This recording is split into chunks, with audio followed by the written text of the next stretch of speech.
இல்லக விளக்கது இருள் கெடுப்பது சொல்லக விளக்கது சோதி உள்ளது பல் அக விளக்கது பலரும் காண்பது நல்லக விளக்கது நமச்சிவாயமே.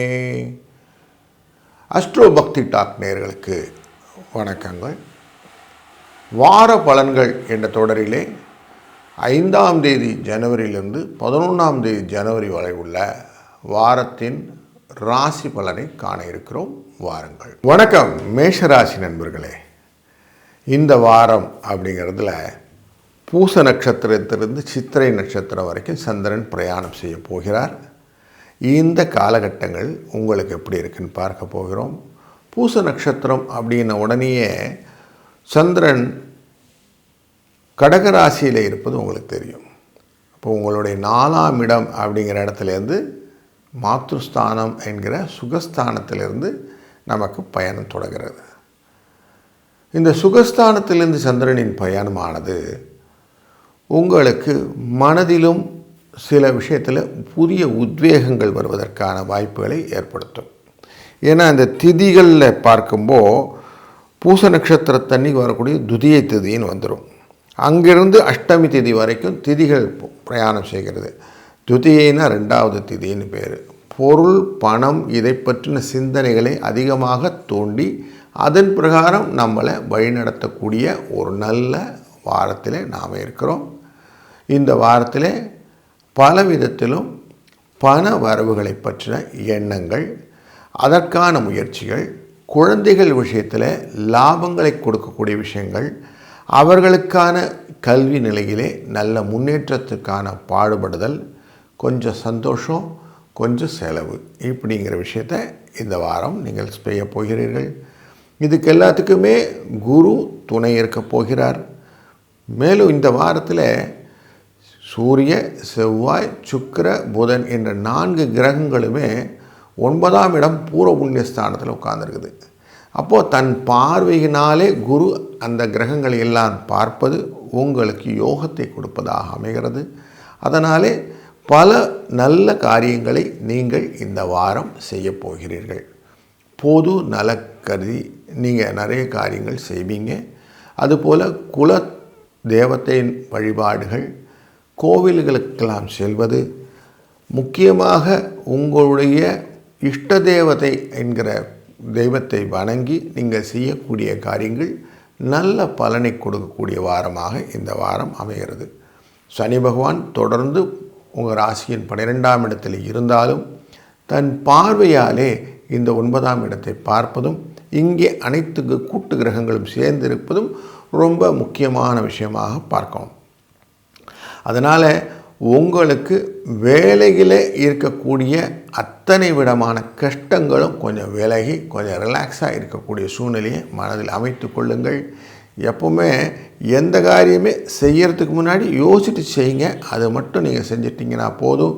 குறிப்பாக இந்த வீடு, வாகனம், இதிலெல்லாம் சில வேலைகளெல்லாம் செய்யணும்னு ஆசைப்பட்றீங்க. இதெல்லாம் முன்னுக்கு முன்னே யோசிக்கங்க.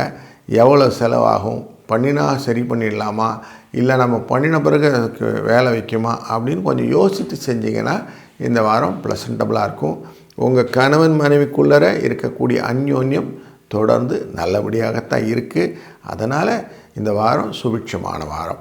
இந்த வாரம் முழுக்கமே நீங்கள் என்ன பண்ணுங்கள், முருக வழிபாடை தொடர்ந்து செய்து கொண்டே வாருங்கள். இது உங்களுக்கு வெற்றியையும் ஞானத்தையும் தெளிவையும் தரும். 4, 6 என்ற இலக்கங்கள் கொண்ட அதிர்ஷ்ட எண்ணையும் பயன்படுத்துங்கள். இந்த வாரம் இனிதாக அமையட்டும். வணக்கம் ரிஷபராசி நண்பர்களே. எதையுமே நீங்கள் செஞ்சுட்ட பிறகு தான் யோசிக்கிறீங்க அப்படிங்கிற ஆட்டிடியூட் இருக்கிறதுனால இந்த வாரம் குறிப்பாக பூச நட்சத்திரத்திலேருந்து சித்திரை நட்சத்திரம் வரைக்கும் சந்திரன் செல்லக்கூடிய இந்த வாரத்தில் உங்கள் ராசியிலேருந்து 3ஆம் இடம்னு சொல்ல இடத்துலேருந்து போகிறாரு. அப்போ முயற்சி, தைரியம், இது எல்லாமே அழகாக உங்களுக்கு கோப்பம் பண்ணுற ரெடியாக இருக்குது. அதனால் கொஞ்சம் முன்னுக்கு முன்னே யோசிச்சிட்டிங்கன்னா போதும். நிறையா பொருட்சேர்க்கைகள்லாம் வருவதற்கு வாய்ப்பு இருக்குது. கொஞ்சம் ரெஸ்ட் எடுத்துக்கிறதுக்கும் வாய்ப்பு இருக்குது. இந்த வாரத்தில் நீங்கள் புதன் வியாழன் கிழமைகளில் கொஞ்சம் வீடு விஷயத்துலலாம் கொஞ்சம் எக்ஸ்ட்ராவாக செலவு பண்ண வேண்டிய சூழ்நிலைகள்லாம் காட்டுது. வண்டி வாகனங்கள்லாம் போகும்போது கொஞ்சம் கவனமாக போகிறது நல்லது. அதே போல் உங்கள் டாக்குமெண்ட்டெல்லாம் கரெக்டாக இருக்கான்னு செக் பண்ணி எடுத்து வச்சுக்கிடுங்க. இதெல்லாம் ரொம்ப பர்ஃபெக்டாக இருக்கட்டும். அதே மாதிரி பயணங்களுக்கு முன்னாடியே கிளம்பிடுங்க. லேட்டாக போகிறது, அதுக்கப்புறம் பார்த்துக்கலான்னு ஹரிபுரியாக ஓடுறது இதெல்லாம் வேணாம். கரெக்டாக முன்னுக்கு கிளம்பி முன்னுக்கு முன்னதாக வேலையை செஞ்சிங்கன்னா ரொம்ப சூப்பராக இருக்கும். அதே மாதிரி எனக்கு எல்லாம் தெரியும், நான் பார்த்துக்கிறேன் அப்படின்லாம் மனசில் ஒரு சின்ன எக்ஸ்ட்ரா கர்வம் வருவதற்கும் வாய்ப்பு இருக்குது. அஷ்டமத்தில் உட்கார்ந்துருக்கக்கூடிய 4 கிரக சேர்க்கை அப்படின்னு சொல்லக்கூடியது உங்களை கொஞ்சம் பார்த்துக்கலாம் அப்புறம் அப்படிங்கிற எண்ணத்தை கொடுக்கும். இந்த இடம் தான் உங்களுக்கு பிரச்சனை. அதனால் கொஞ்சம் அதையும் பார்த்துக்கிடுங்க. குழந்தைகள்னால நல்ல சௌக்கியங்கள் இருக்குது. குழந்தைகள் விஷயத்தில் சில கவனங்களும் தேவை. முக்கியமாக அந்த அடுப்படி பக்கம்லாம் குழந்தைகளெல்லாம் வச்சுக்கிட்டு வேலை செய்கிற அம்மாமார்கள் கொஞ்சம் கவனமாக இருங்க. உடலிலே அடுப்பில் அந்த தீய சூடுகள் அப்படின்ற விஷயங்கள் பண்ணுவதற்கான வாய்ப்பு இருப்பதனால கொஞ்சம் கேர்ஃபுல்லாக இருக்கணும். ஏன்னா இந்த வாரம் துதியை அப்படிங்கிற திதி 2வது திதியிலேருந்து அஷ்டமி திதி வரைக்கும் நமக்கு சந்திரன் பிரயாணம் செய்கிறார்னு பார்க்க முடிகிறது. அப்படி பார்க்கும்போது இந்த புதன்கிழமை வியாழக்கிழமையில் கொஞ்சம் அதிகப்படியான எச்சரிக்கையோடு இருப்பது நல்லது. இந்த வாரத்திலேயே ரொம்ப முக்கியமான விஷயம் என்னன்னு தெரியுங்களா? நீங்கள் செலவு பண்ணக்கூடியது வரவுக்குள்ளே கட்டுப்பட்டு இருக்கும். அதுதான் முக்கியம்.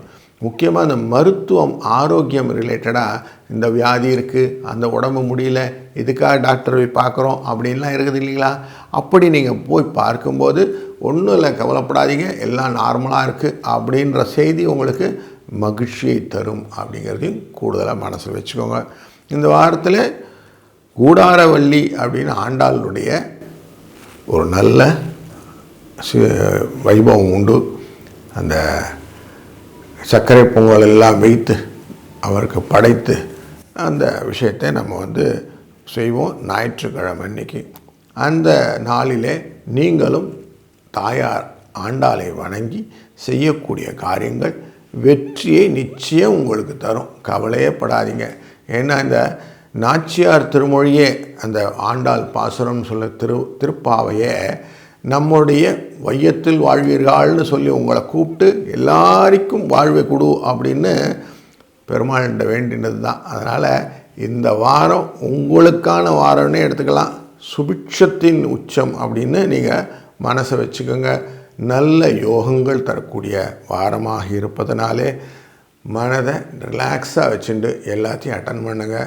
3, 4 என்ற அதிர்ஷ்ட எண்ணையும் பயன்படுத்தி கொள்ளுங்கள். இந்த வாரம் இனிய வாரமாக அமையட்டும்.